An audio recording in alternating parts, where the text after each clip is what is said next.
This is a quick look at choices of variable types, and again, more on bad practice. I've actually just reused some old code. I just want to show you this running really first. So I've used a single, which is a floating point variable, as a counter for this loop, and all this does is it adds 1 to the loop each time, shows us what it's got. I'll explain this in a moment.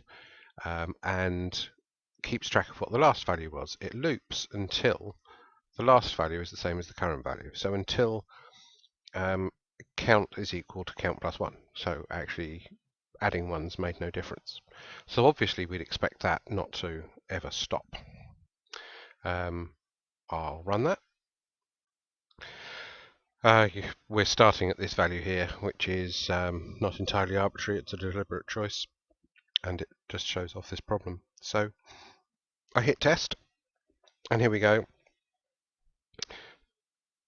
It's adding 1, it's actually scrolled off the top, but 6, 7, 8, 9, 10, 11, 12, 13, 14, 15, 16, 16. Oh. For those that did software engineering last year, you'll know I'll have mentioned this already. But this is because of the problems of floating point values.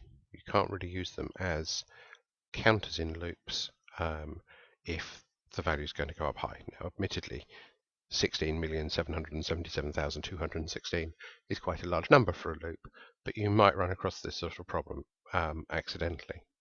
So it's always best to use integers for loops, unless there's a fundamental reason why you need to be incrementing in amounts that aren't whole numbers. I found while experimenting with this that there's another problem which I'm still not actually sure what the cause is.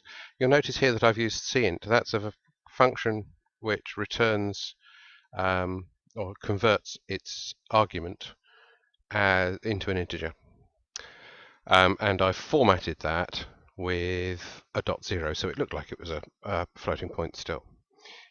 If I get rid of the conversion, this is what I tried to start with, and run this, you'd expect that it should still look basically the same. Remember, the only thing I've changed is that conversion to an integer in order to display the value. But you'll notice there is another rounding error happening here. So these are coming up as 210, 210, 210, 210, 210, so it's displaying as the same value, but the fact it's keeping going means they're actually underlyingly different values. Then it jumps to 220, so it's a rounding error, so that would be 215, 215, 216, 216. So it's rounding off to 10 digits higher. This is 1, 2, 3, 4, 5, 6, 7, 8 values here, 0.0, just to make sure that I've not made a mistake in this code. Got 1, 2, 3, 4, 5, 6, 7, 8 values there. So I can put an extra 0 in. If we do that just as a check, run it, it puts that extra 0 on the front. So it's not that I've got the wrong format per se, but it is demonstrating that there are little gotchas that you might find. And in this case, converting a single using the format string can actually produce a very misleading result. So it's worth knowing, always use an integer anyway, but also have a play with things. If you see an unexpected result, don't assume it's your mistake necessarily. Have a look around and see whether you can work out what the root cause is. While we're just here, notice this do loop until construct allows me to loop through a list of things, checking at the end to see whether the condition I want to meet has been met. And we'll look more at different sort of control loops later. Okay.